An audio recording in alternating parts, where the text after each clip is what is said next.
Hey everybody, welcome back to another Volition stream. I'm Josh Stinson. Our community developer, Mike, is out today, so I am running the stream on my own. So if you have questions, I'll be keeping an eye out for them. But again, I also have to host the show, so I'm sorry if I miss your question. Just scream it at me a couple of times, and eventually I'll get around to it. But yeah, today we're doing another dev chat stream, and today we've got... I'm Dave Bianchi. I'm a senior system designer here at Volition. All right, cool. So this is your first time on stream ever, I think? On our streams, yes. I've done Okay. a handful of streams on like Saints Row 4 back in the day. But Oh, right. Okay, it's a while yeah. back now. All right, cool. Yeah, because it's, a decent amount, like I'd say about half the streams we do now, right at the moment, are dev chat things while we're just working on our project. Yeah. Just to get people familiar with, the types of people that we have here and the type of work that they do and all that. So I guess first question is, what's the type of work that you're doing here? So right now I'm the systems design lead. So a lot of what I do is kind of, organizing things between various teams. Designers work with programmers, artists, VFX guys, animators all the time. So a lot of what I do is communication between those teams. Mm-hmm. And also, directing stuff within my group, which is a systems group. So, we own stuff like our weapons and vehicles and pretty much everything you do in a game, that's a gameplay system. And so all that in some way falls under me. Okay, cool. And I feel like we've had some people, kind of bring this up in the past, but never had anybody who could really be an authority on this. But like, when working on a game, just exactly how important is communication? It's very important. So we actually had something going on yesterday. We have one of our newer designers just kind of called something a certain term because that was the easiest way for him to organize it in his head. Yeah. And just hearing that term caused this chain reaction where other teams were like, oh, no, we have to do all this stuff. And there were like asset requests that were created from it. And also, man. It just balloons very quickly. And, that's fine. That happens every once in a while. But communication totally can go very fast. Yeah. It's pretty important. That reminds me, it's just not so much communication related, but it just reminds me when working on games, like there are so many moving pieces and even just the act of getting a thing you've worked on into the game, Mm-hmm. like just a system for that, like there are so many ways that like that can go wrong, and like if you don't like notice it right away, it's just like a cascade. Like all I submit to games generally, because I'm just the video person here, is binks. Binks don't break the game; they're just video files. And I still broke the build with one like a few days ago. It was just a cutscene that was in the wrong folder, and so now there were two versions of that in different folders, and it was like a 3-hour long thing of like, oh no. So far, I've been very lucky. 15 years of Volition, I've never broken the build. Oh, nice. Pretty good streak. Wow, 15 years. I just thought that was like something like everybody did at some point just because... I live in fear. Nowadays, because I'm a lead, I'm not checking too much stuff in, so I don't live that fear all too often. But man, I am so much more careful about breaking it because I would break that streak, which would destroy me as a person. So... Do you have like one of those signs just like X years since last breaking the build or anything? No. It like weighs on me though. Like I don't, man, it would just, I'm not even kidding. Like the person that I am, I would just, I'd be like, I have to go home right now and cry for a while. Like that was the first time earlier this week where I'd ever submitted anything that like caused an issue with the build in the game. I was just like, oh, like I wasn't panicking, but I felt really bad. And everyone else was just like, whatever, we'll just delete the file. It's fine. I mean, it happens, right? Yeah. And that's the thing. Some breakages, like you don't really do anything wrong. Like you could have your check-in and somebody else checks in something similar at the same time, and the two don't work together. And then the build breaks. Like, to some extent, yes, you can be very careful and make it not happen, hopefully. But at some point, is just luck, things will go wrong and you'll break it. And I just haven't hit that. So more than anything, I'm lucky. But yeah, like, you know, with communication, it's interesting as a designer because designers, like, we don't have as much of a direct export, if that makes sense. Like an animator makes an animation, you see that animation, right? A programmer makes the code that makes everything run. Right. A designer, at least for the base level of what comes in the game, we are communicating with other people to make our ideas a reality, right? Right. So without communication, a designer, a lot of times we're not even doing anything if we're not communicating with people, right? Right. You mentioned that you've been here for 15 years. Have you worked anywhere else in the games industry before Volition? No, I came here straight out of college. I actually found out about this place because of my biology professor when I was at U of I. Okay. And they just happened to hear a radio ad for QA testing way back in the day. Okay. And you know, I was stupid. I was like, you know, call in like, hey, I want to come and test for you guys, but I'm also full-time in school right now. And of course, that doesn't really work out. For people that don't understand it, testers, that's a full-time gig. It's more than a full-time gig quite often, right? Like a lot of times people are crunching and stuff. Doing it while you're still in full-time class is not really an option. Yeah. We have a question from the chat. F13 says that your name sounds familiar, and they asked, did you sneak your name into an Easter egg in an earlier Volition game or something? So my name is in Agents of Mayhem. Yeah. I was, let's see, Quarter Mile is the agent that is in charge of all the vehicles, because I've been our vehicle designer, AOM, through Red Faction Armageddon. Okay. And so in AOM, the Quarter Mile guy, he controls all of your cars, and there's a backstory with him where a guy named Bianchi, who was a racer back in the day, they had a grudge with each other. I forget exactly what went down. I remember I was the reason that Quarter Mile has a robotic arm, and that's because I knocked it off him during a race. I forget the details exactly, but I'm the bad guy. That's the important part. Do you remember how that got written in? Yeah, that was all Jenny Campbell. She's just one of our writers. She just decided that she'd make a story about, that's funny. It's just random ideas that come from the writing team. It's fun. RJJ in the chat is asking, is breaking something early in development and learning about the issue, does that make it easier to fix similar problems later on? Yeah, so it usually happens that newer developers or new people to our tools and stuff, right? Like somebody that came from another team or something. It's kind of like driving a car, right? Like a new driver is way more likely to make a breakage because they're not as aware where the problems can arise, right? So it's way more common for that to happen, but that is also tempered by the fact that later on in development, people are checking in things like crazy. Like right now, there's so much stuff going on.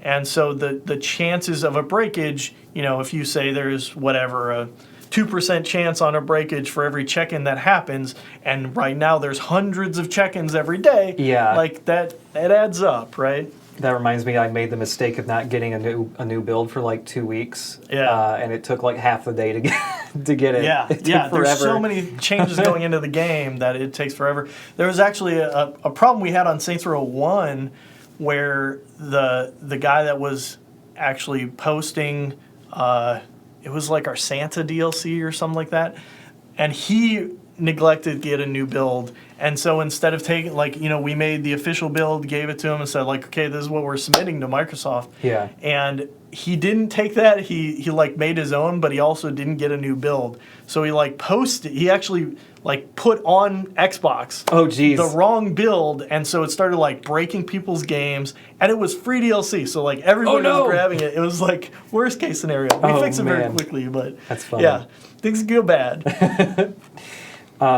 Okay, so you said that you started here 15 years ago, like doing QA and stuff. How long were you in QA before you moved up? I was in QA, I think it was about 4 years. Okay. So I was here I started on the Punisher on PS2, and then Saints Row 1, A little bit of Saints Row 2. That's the only Saints Row game that I haven't had a ton of time on. Okay. But I was on it for a little while. And then Red Faction Guerrilla, I was the test lead on that for a couple of years, and then moved on to Red Faction Armageddon, and that's when I moved into design. So, okay. So I've been designer for, 11, 12 years, something like that, and then the remainder was test time. Cool. So yeah, you said that you worked on vehicles and stuff. Like, what are some of the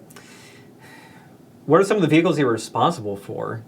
Are there any that were like you really enjoyed working on? Yeah. So really, any vehicle that you've driven in since Red Faction Armageddon is something that I've worked on. Oh wow. Okay. So we've only ever had one vehicle designer. We actually finally on Saints Row 3. I wasn't supposed to be on Saints Row 3. I was actually only on it for like 6 months. And the reason I was on it is because throughout the entirety, and I mean the absolute entirety of Saints Row, of a Red Faction Armageddon development, which was like 2.5 years, we were looking for another vehicle designer. It's a very specialized job. Yeah. And never found anyone. So when I was done with that game, I had to move on to Saints Row 3 with like 6 months left to do like all the vehicle design of that game. But yeah, so I've worked on pretty much everything. We actually found, we have a guy now, Alex Rowland, that he used to work like DOD, and he like worked on real vehicles. I have no experience. Really? Like, I couldn't fix anything on a real vehicle. All my knowledge is like maybe I could tune a vehicle to be a race car, but if you have an alternator problem, like I'm worthless. but he was actually doing mechanical engineering for cars, and so he was doing stuff like putting armor on cars and like rejiggering its the suspension so that it still acts like it used to when it has like 1,000 pounds more on it. So he was a great find. Like that's a pretty rare. It's an insane connection to have both a design background and that kind of background. Like that, you're never going to find that. So he's now taking on vehicle stuff. Is doing great. But until that, I've been like our guy since Saints Row 2 got out, basically. Okay. So like, what is all the work that entails in like designing vehicles for a game? So our vehicles, we use Havoc. Tons of games use Havoc, and the way that Havoc works, it's ultimately a simulation. So it has a car, like that's one of its gameplay objects that it handles. But because it's a simulation, the way that it's set up is like way more complicated than you might think. When most people think of cars, they'll think of like acceleration and top speed and stuff like that. Yeah. There's no such thing as acceleration, right? Like if you work at Ford, you can't say, I'm going to set the acceleration of my car to this, right? You have torque in the engine, you have traction on your tires, you have your gear ratios. All that stuff turns into acceleration, and that's exactly how Havoc does it too. Oh, okay. So you have to learn all that stuff and understand how engines work in order, and again, not mechanically, kind of mechanically, not functionally, helpfully how engines work, but how to tune them. And so you end up with all this data. You have whatever. I think I had a GDC talk on vehicle design, and it was something like 25 different variables all come into what your acceleration value is, like simultaneously, and changing any of them will not only change your acceleration, but some various other things in the car too. So it's really complicated, and for Saints Row 3, I want to say we shipped with something like 83, 84, something like that, vehicles. Okay. So on all those vehicles, all of them have unique handling on them. You have to go through that entire process. Oh man, is there any way of like all those things factor into acceleration? Is there any way to go, I want acceleration to be this, and it changes all those variables? No. Okay. No. I was curious if there's anything like that. And it's a blessing and a curse, because on the one hand, that means that the knowledge base you need to start working in that field is very high. You need a ton. But once you do it, there's stuff that you get kind of free is the wrong term, because you're doing a lot of work to get there, right? but getting kind of a sense of what that vehicle should actually feel like kind of comes naturally because you actually have the shape of the vehicle. It actually has a physicalized engine inside of it. So things like, you make a limo and it kind of feels like a limo. Yeah. It kind of comes naturally. Now that is tempered by the fact that like you make that limo, some mission designer says, I want to drive a limo through my mission. Yeah. And the fact of the matter is driving a limo sucks, right? And so then you end up, like a ton of the work that we do is not just figuring out, like how do we make it handle the way that we want, but also how do we bend those physics rules to our favor, right? Mm-hmm. Because if you just use pure Havoc, it's very like kind of by the books, right? Okay. And we do a lot of things like for example, when you drive a car in real life, if you're going 100 miles an hour and you try to take a turn, you are going to spin out, right? Yeah. Your car will not handle it. Or let's say you hit a curb. Man, there's so much work that goes into dealing with curbs in games. Because normally your car would bottom out and you would kill it and it would like just stop driving, right? But in a game, you have to run over it. That motion has to be smooth. You have to keep on going. And even in movies, like if you see, like let's say you have an action sequence in a movie and somebody goes off a ramp and lands and the car drives. Well, that actually was like, 5 different shots. You have a shot of the car approaching the ramp. You have a shot of the car taking the ramp. You have a shot of the car in the air. You have a shot of the car landing. And then they always cut right away as soon as the car lands. It's because all of those cars are different cars. Yeah. Right? They have like the normal car that's approaching the ramp. And then they have like this crazy suspension car that takes the ramp. And the car that they don't care about that actually lands because that car's done forever. Just annihilated. Yeah. And in a game, you still have that car, it still has collision, it still has suspension, it has to deal with all those things and be good on the other end. And so like there's tons of work that goes into that kind of stuff.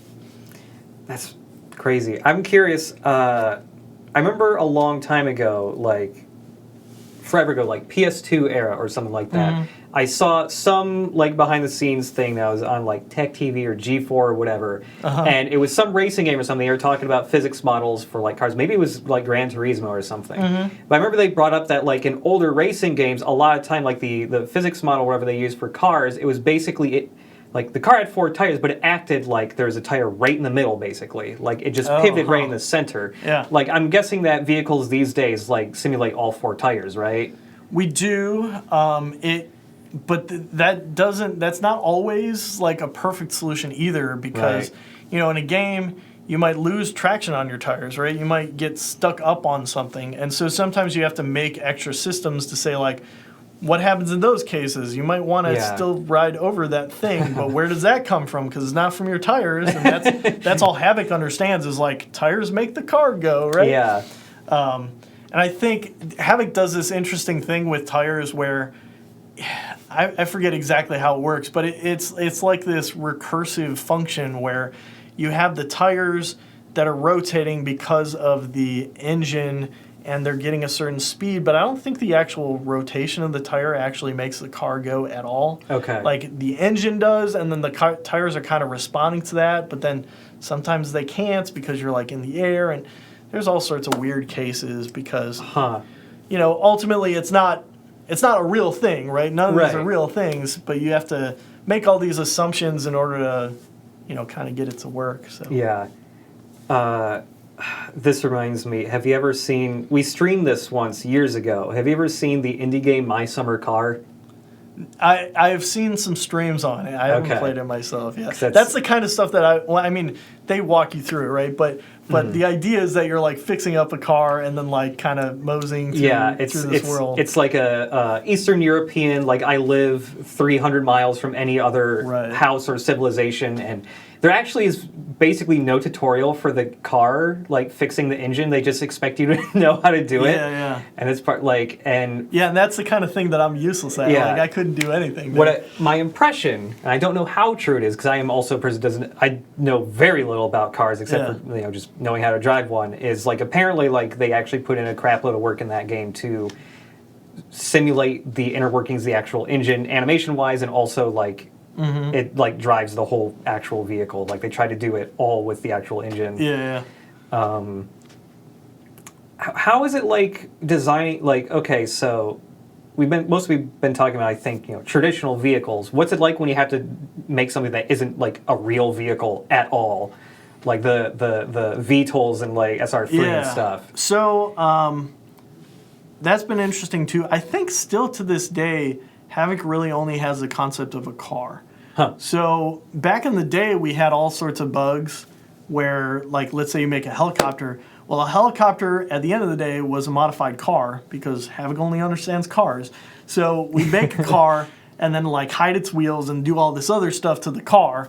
And so we'd have these bugs. I remember a bug back on SR1 where every time you killed a helicopter, you'd get these, like, invisible wheels. They would cast shadows, but that's the only way that you would know that they exist.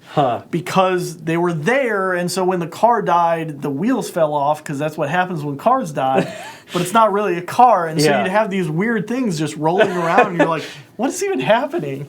And then we've had all sorts of, nowadays our engine is very piecemeal. A lot of engines use what are called components now. Okay. And a component is just kind of like the building blocks of gameplay, you can think of it. So like, you might have an object in the world, like a character. You'd have a mesh component that's the actual, like, the visual mesh on it.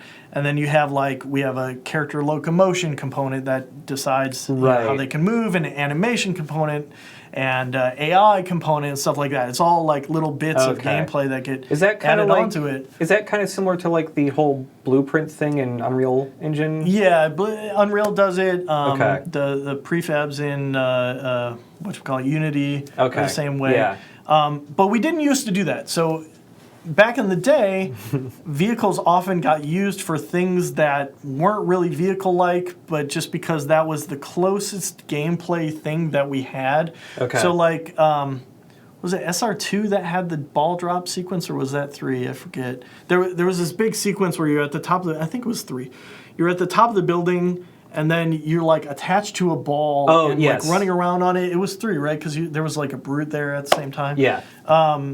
And that whole sequence, that thing that you're on, that's a vehicle for no reason. Well, there was a reason, but it's just the closest thing we had. Also, in SR4, we had those like orbs that enemies would spawn out of.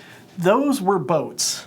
And boats, they were boats because we needed something that somebody could do an exit animation from, right? And so, with a car, you have to do entry and exit and stuff.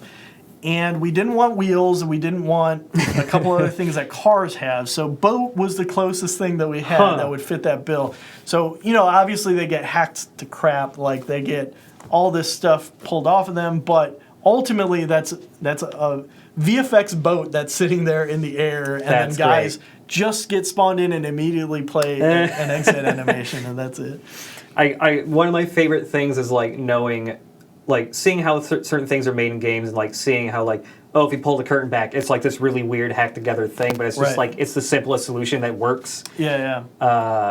I'm curious, did you work on a few months ago, like Red Faction Guerrilla came out for Switch, and one of the missions we showed, you get the right at the end, you get in that vehicle, I forget what it's called. It has the giant 2 wheels right in the center, and it's kind of got like wings on the side. Oh yeah, the Martian. It was one of the. Man, what were those guys called? The Raiders, or whatever. Yeah. It was one of their vehicles. I remember which one you were talking about. That was actually before my time as a vehicle designer.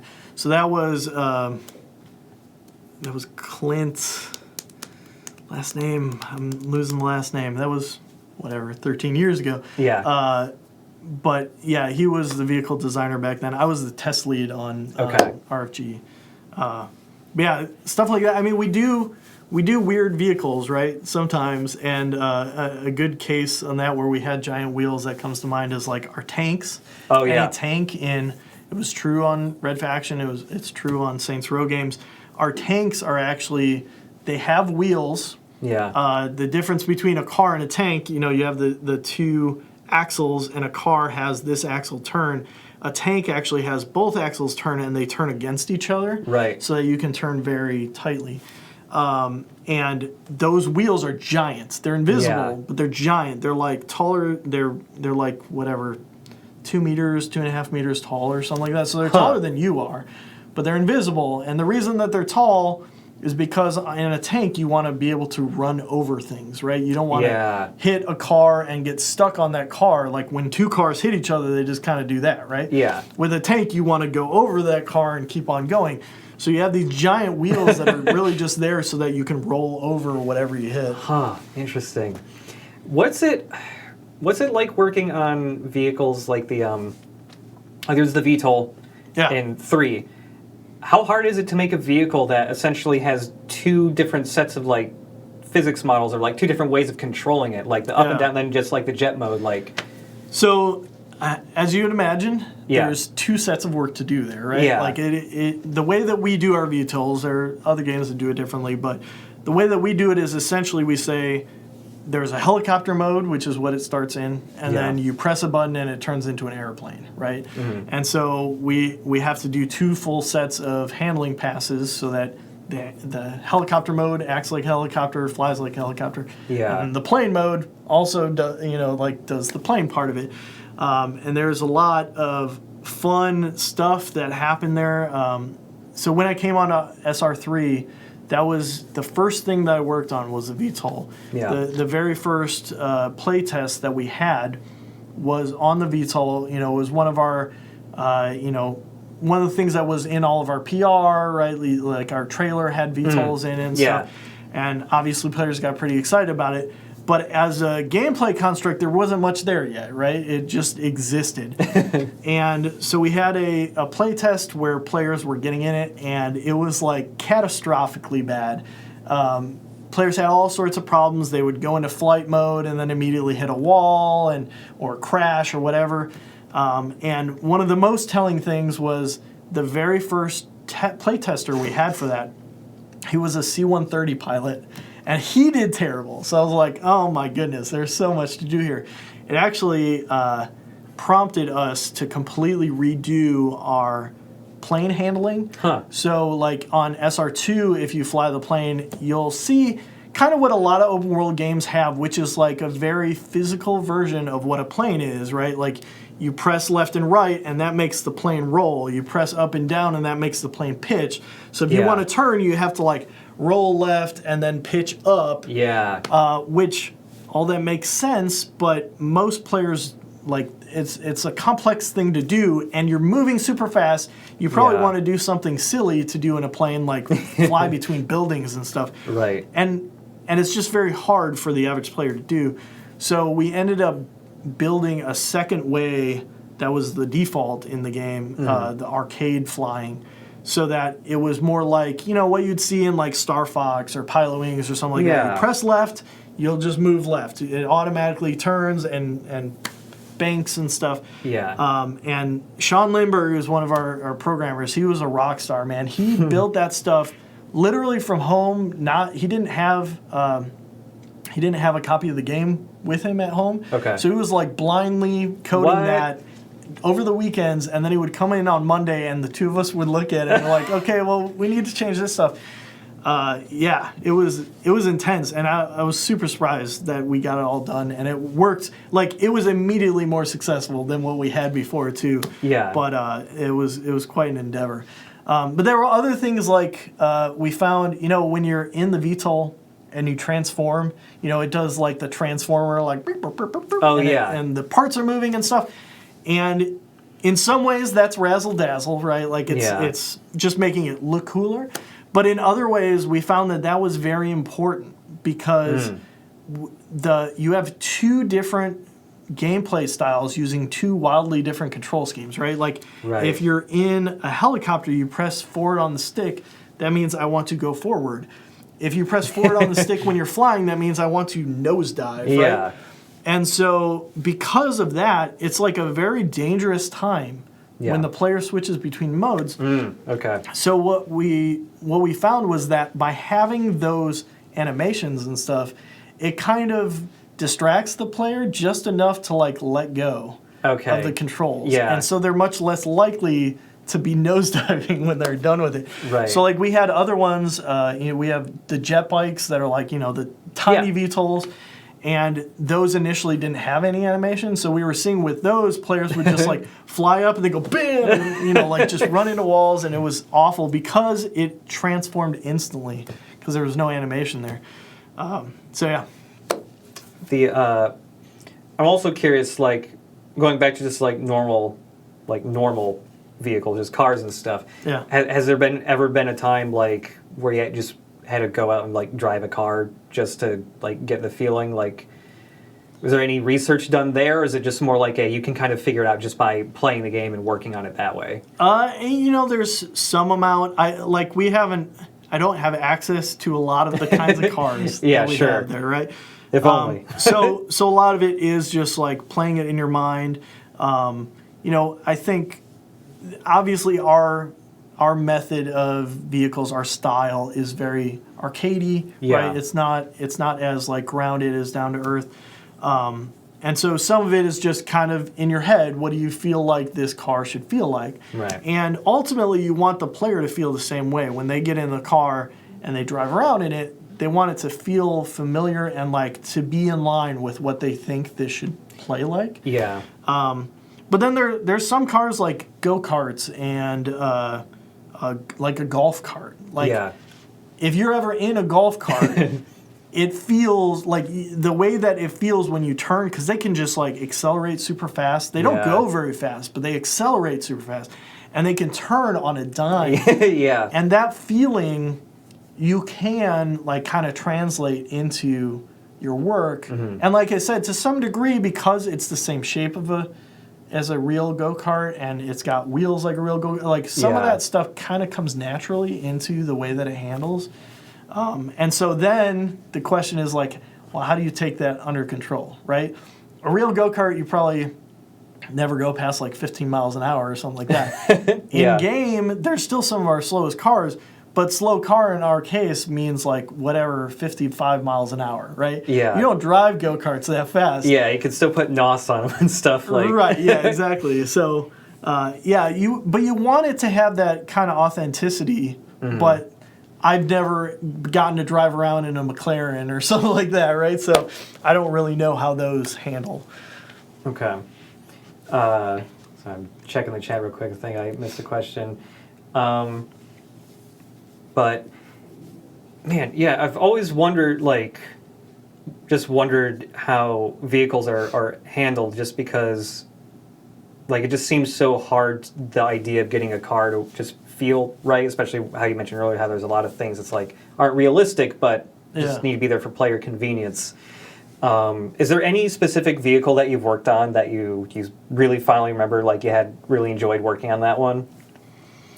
Yeah, I mean there are a handful. I mean we have some weird cars, right? Yeah. And so sometimes the memorable car is just you did some that car is to do stupid things in, right? Like so on Saints Row 3 we had the what was it called? The Genki Mobile. Oh yeah. Where it just has a cannon on the back. Yeah. So that car it's not so much about the handling, it's about the fact that you have a cannon on the back and you're just launching people. For me, a big I love getting in a jet bike, getting in one of our smaller vehicles, and just flying at full speed at as close as I can to the ground. And if one of the things I do as a vehicle designer is just drive all the time, fly in our vehicles, drive our vehicles. And so if I can get satisfaction for literally hours as I'm working through that vehicle's handling, then you know that it's at least good in that way, right? Right. But you also have to be really careful because as you do that, the average player might jump into a car, drive it for 30 seconds as they get across the city, ditch that car forever, right? And it has to work for them. But in my case, I was just working on it for 3 days. Yeah. And so I'm super aware of exactly how it handles. And so sometimes that means that I'm compensating, right? Yeah. It actually sucks. And I can't tell anymore. And so one of the things I'll do is I'll work on a car, work on its handling, and then just hold on to it. Don't check it in for a long time. Well, a long time, a couple days, and then maybe go a weekend without touching it, and then come in on Monday and just drop that car, get in it, and say like, "Does this suck?" Every once in a while it sucks. Usually it's fine. Every once in a while it does suck, and you're like, "Well, I was just blind at that point, right?" Like you just get so used to it. But yeah, we work on a lot of fun stuff. You know, we had that on SR3 DLC, I think it was. We had that giant yarn ball that you drove around for the Genki DLC. Yeah. And that's a tank. And like, you know, we had those brooms that you could fly around in on DLC. Yeah. And, we just get to work on a lot of fun stuff here. So there's a lot of fun vehicles that have come out of that. Yeah. I'm curious, you brought up like the Genki Mobile. Any vehicle that also technically has a gun or has some type of like offensive capability, like is there a weapons team that handles that part, or is that still vehicles related? So depending on the game, it has been mix and match. Okay. Usually I would say we have the combat team owning the weapons. There's a couple of reasons for that. The first and foremost is that those guys know their way through that stuff the most, right? Yeah. They work with weapons all day long. They know the weapons tables. They know how the weapons are built. They also are the guys that own like the balance of those things, right? Like how much damage should this turret on this car do? The vehicle designer is not in that every day, all day. It's not that they are not equipped as a designer to maybe do that work, right? It's just that that's not where their head's at because they have to worry about other things for this project. So for the most part, we've had it be the combat team doing that stuff. But that's not always true. On Red Faction Armageddon, I did all the weapons and all the vehicles. So like in Red Faction, we had walkers. We had like a spider walker that had like a javelin shotgun it shot out, and like these like electrical bolts that just made people pop every time you hit them, and all of that stuff I built. But on Red Faction Armageddon, we jumbled around the systems all over the place. So at some point I was working on special abilities and weapons and AI and all sorts of stuff. So I was super familiar with everything. So I was in a position where I could also work on the weapons in that case. That's not always the case. It kind of depends. I would say as things get farther in, as we go on as an industry, we're getting more and more specialized on a project, right? We have more people working on a project, and so each person is a little more specialized in what they do, whereas it used to be a lot more like kind of every system designer kind of knows their way around everything because there were only a couple of us. Right. But that's not as true anymore. Okay. By the way, we had a couple people in chat saying that they really enjoyed the way driving was handled in AOM. Oh, nice. Excellent. Yeah. Man, I played that game a lot. Because I just had to capture so much stuff for that game, for trailers and stuff. So there's a certain point where it's just like, with any of the agent vehicles, I just knew perfectly how to drift around everything and never stop anywhere. And that I love drifting in that game. Yeah.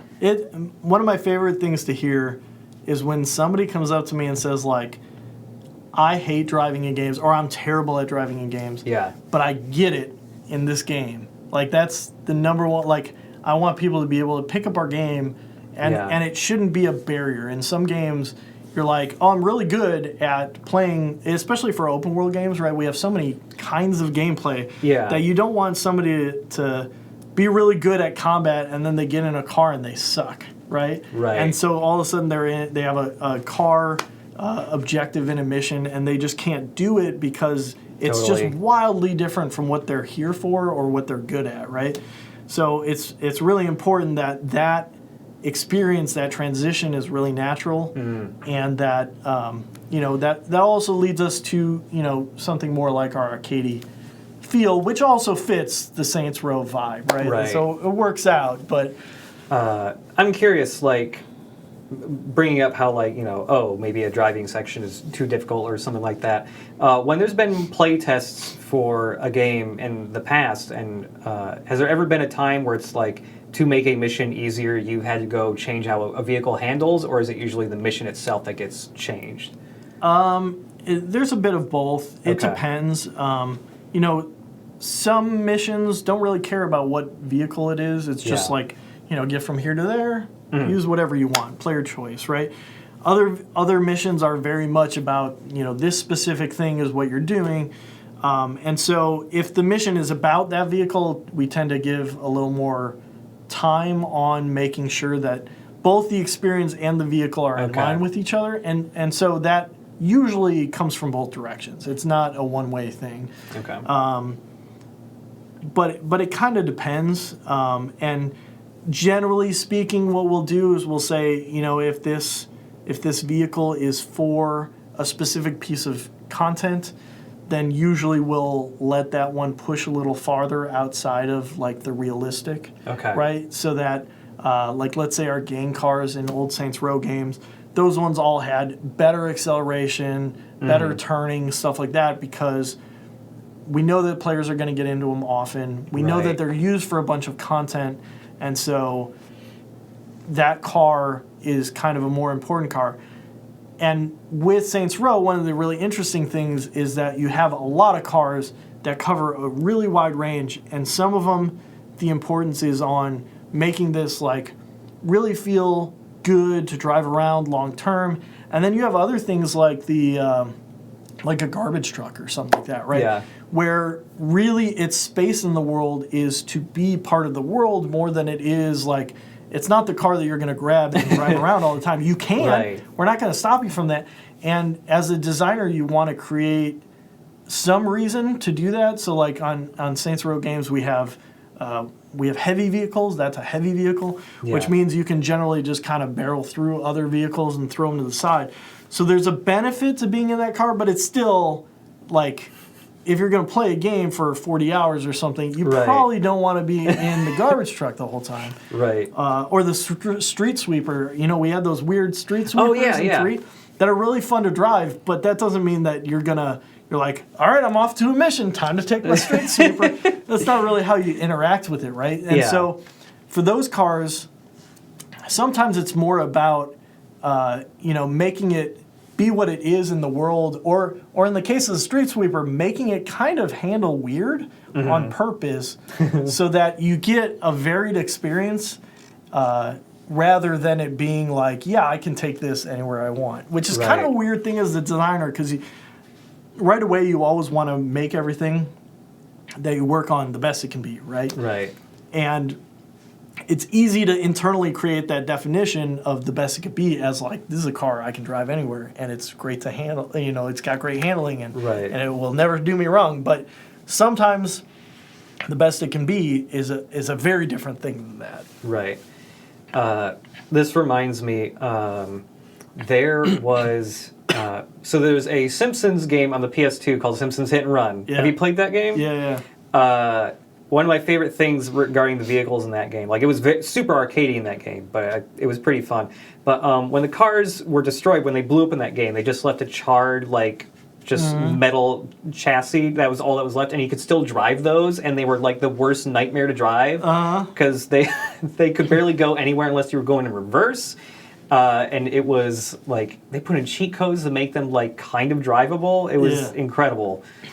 Yeah, we've had some of one of the things that I've always been surprised by on Saints Row games is that we somewhat regularly get somebody coming in for a playtest that says, I love how it feels when I have a pop tire, which is like purely a detrimental thing to the player, right? Like you don't, as a player in general, you don't want to have pop tires. You want to have tires that are fine so you can drive around and get where you want to go.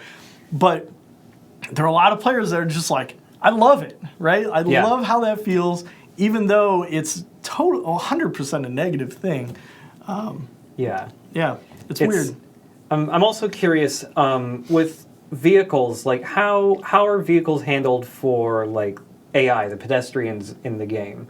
Because I know that there's probably separate people who are working on the AI for how they navigate the city, but how much does vehicles like work with that stuff too? Yeah, so we nowadays, again, using Havoc, we use Havoc AI nowadays. That didn't used to be the true on past games. On AOM it was. But so we have an AI team. A lot of that, like certainly the majority of work from the AI team is on combatants. Tons of stuff, obviously. Combat's a very complicated thing. It's got a lot of different enemy types, lots of different behaviors. And so the majority of what that team does is usually combat related. But they also include, just ambient behaviors, right? Like what does somebody on the street do? What if you shoot near them, like, getting them to run away? An interesting thing about making games is like nothing comes for free, right? Right. So everything you ever see happen in a game, no matter how small or obvious, somebody did that, right? Somebody had to work on that. Right.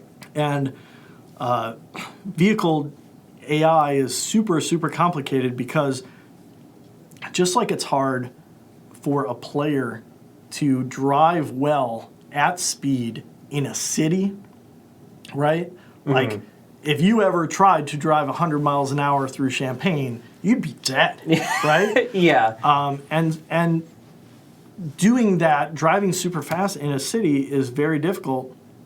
And so the concept of trying to make AI good at doing that is an extremely complicated thing, right?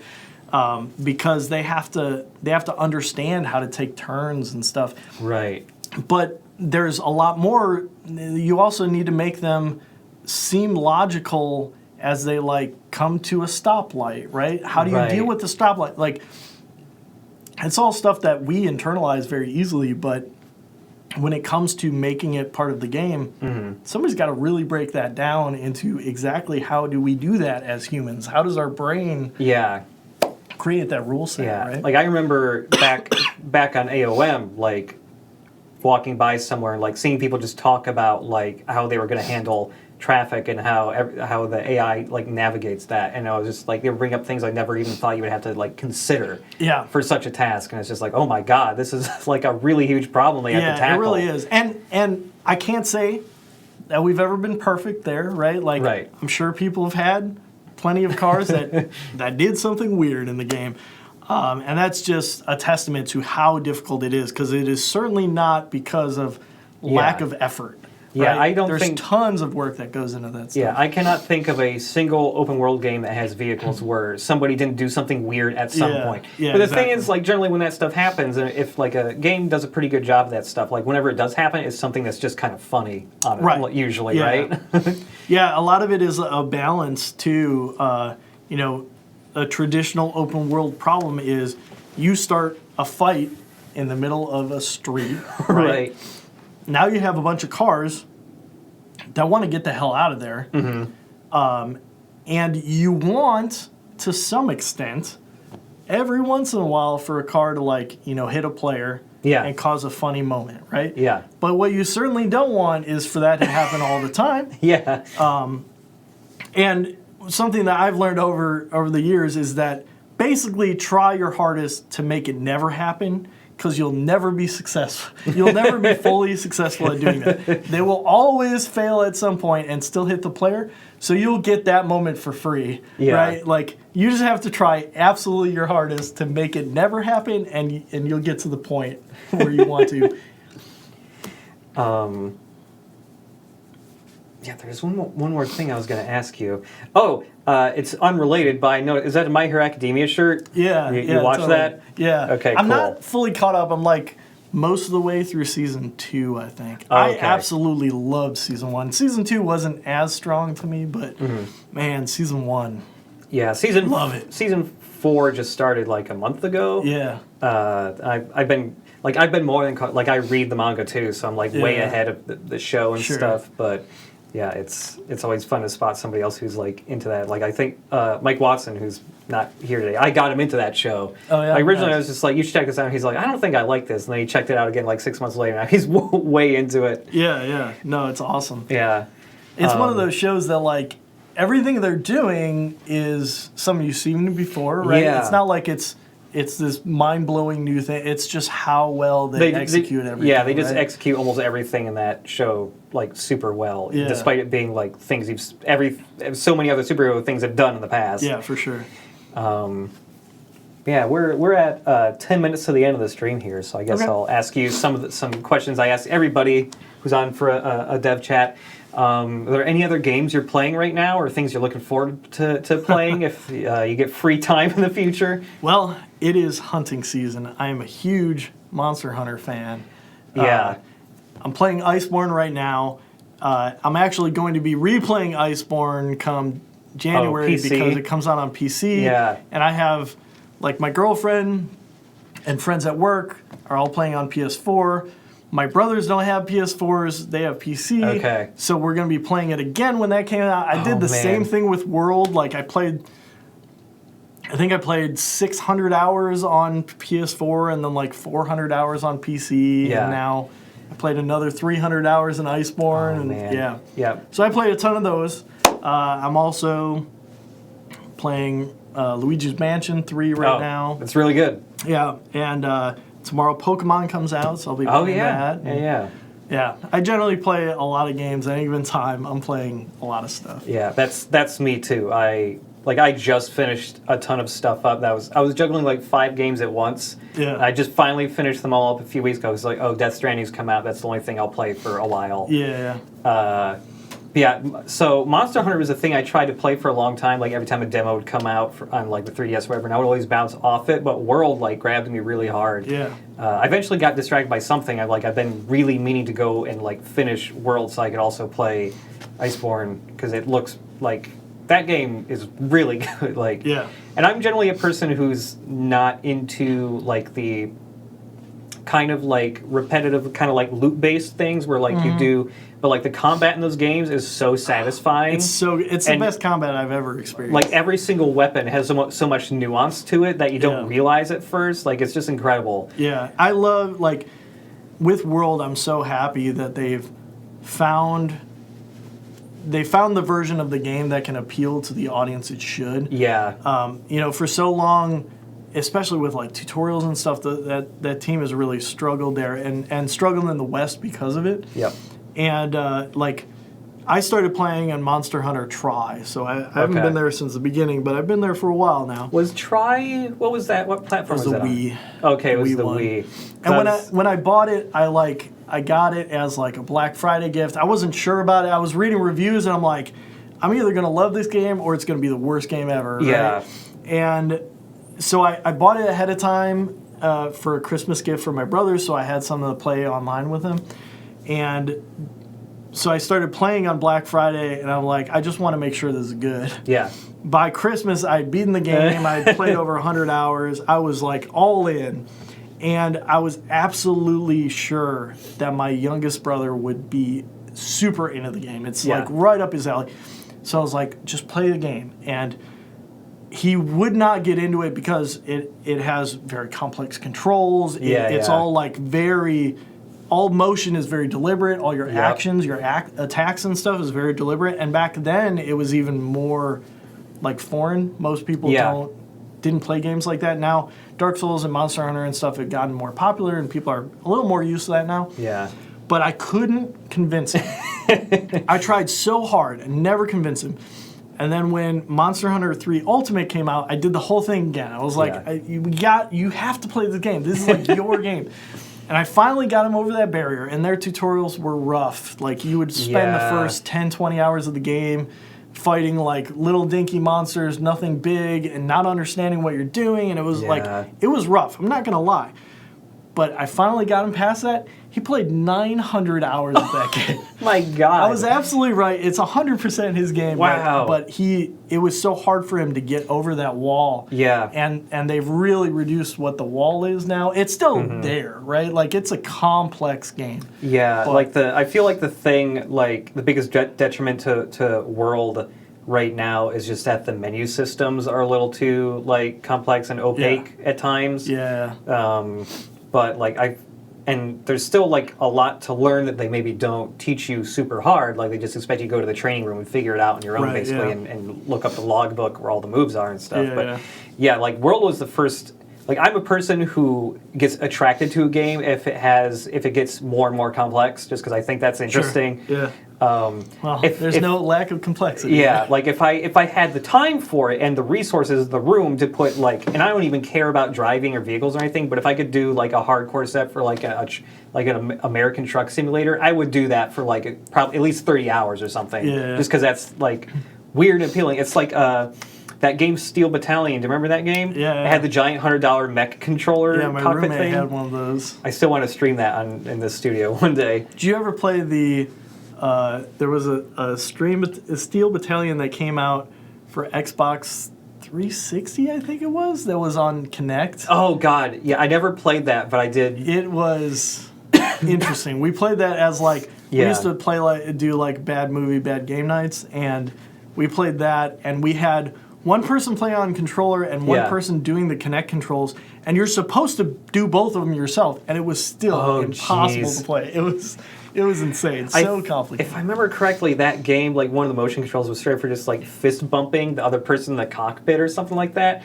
I might be thinking of a different game. They had there was all sorts of, you had to like reach out to certain parts in front of you so that you could like pull down this screen versus that screen, and like this motion means you're like braking or whatever. There were so many controls, and like ultimately, I think people understand this now, but motion controls usually aren't actually that good. If you're trying to do a lot of specific things, they're good for broad motions. Right? I feel like motion controls are settling into where they are good at, which is just like replacing one or two things you don't need to do too often that you don't want to put on a button, or in the example of like some Nintendo games for like the up and down on like aiming. Yeah. Like the gyro aiming up and down and like the fine tuning you can do in like Splatoon, it's really good. It's like the actually genuinely good like motion control based aiming, but it's just assisting the normal stick based stuff too. Yeah, like exactly. It can't like take that over entirely, I feel. Right. But yeah, I really want to go back to get into Iceborne eventually. But I think the expansion's great. I love the additions. Like I don't know, like this, is it basically like an additional like new game, or is it like a smaller expansion? I don't really know the scope of it. So they usually do the version like the mainline version, right? Like Tri or Monster Hunter 4. Yeah. And then 4 Ultimate is a version that like it's the same generation, so it has more or less the same gameplay features. But then they add a ton more monsters. One of the things that is true in World is they had a smaller stable of monsters compared to other games. Like Generations had like 90 monsters and World had 30. Yeah. So it's a pretty big difference. And they in Iceborne they doubled that, so it's more like 60-something monsters now. So a lot more to fight. They have variants, so they'll have things like Anjanath is a fire Tyrannosaurus basically in the original game. So now there's a Fulgur Anjanath that's an electric Tyrannosaurus, right? And he has new moves and stuff, so you have to approach him differently than you did before. And then they have this thing now where you can like hook shot onto a monster. And that's great. They'll like throw him into the wall, and man, it just feels so good. I was really worried about it because it seemed like the kind of thing that like, it could completely overturn the balance of the game if done wrong, but it's so good. They did it very well. Yeah. I remember like one of the things I really liked about World, at least, were there were a lot of cool moves you could do with every weapon that were like situational and like not easy to pull off, but when you did pull them off, it was super. Like even like one of the easier weapons to use was like I forget what they're called, like the double dagger things. Yeah, dual blades. Yeah, the dual blades, and it was just like, if you tacked them on the tail and they were knocked down, you would like spin and just go all the way up their spine and like chop their that was so good. But yeah, I don't have time to play Monster Hunter, and I want to play Monster Hunter. Man. Yeah, that's the only thing. It takes so much time, but there are games that sometimes you'll play a game, especially like back in the day, MMOs and stuff, right? Oh, yeah. You play for so many hours, and a lot of times kind of look back and be like, I probably could have played 10 other games during that time. Right? And as a designer, I feel like I need to be playing games. I need to be seeing the breadth of games that we play as a culture and like take it all in and get ideas. And, I should be playing lots of games. And when back in the MMO days, you would say like, I probably could have used that time better, right? With Monster Hunter though, I look back, I'm like, no regrets, man. Loved it every second. Were there any MMOs you were into back then? Yeah, I played WoW original and Burning Crusade. I dropped off after that. Guild Wars 1 I was really into. I played Guild Wars a decent amount too. I like that game. Yeah. Guild Wars 2 I played for a while as well. Terra Online. Oh yeah. Terra actually was kind of built with like Monster Hunter stuff in it, like the way the Lance plays and stuff. That's actually like Monster Hunter gameplay. So yeah, I'm gonna be into that. Yeah. Have you ever? One of my other favorite things about Monster Hunter is just the amount that they are in other games. Yeah. I don't know if you knew about the Monster Hunter collaboration with Metal Gear Solid. Yeah. Peace Walker. Peace Walker, that's what it is. Yeah, it was a very late game thing, but they had 3 different monsters from that game as boss fights. That in Monster Hunter fashion, you could get materials from them to develop like really good weapons in that game, but you had to fight them over and over and over until they would drop the thing, and you would have to break the horns and stuff off them too. Right. In Iceborne there's a Horizon Zero Dawn collaboration that's about to come out. They had one for World. They also had Behemoth from Final Fantasy 14. And Ancient Leshen from Witcher 3. Oh, right. There was a Witcher thing there, too. They actually they have an event that's on right now. I think it's still up. Yeah, it is. With Resident Evil, and it's against a monster that instead of doing their normal thing it does, it turns you into a zombie in the middle of it's just like a one-off hunt. It doesn't...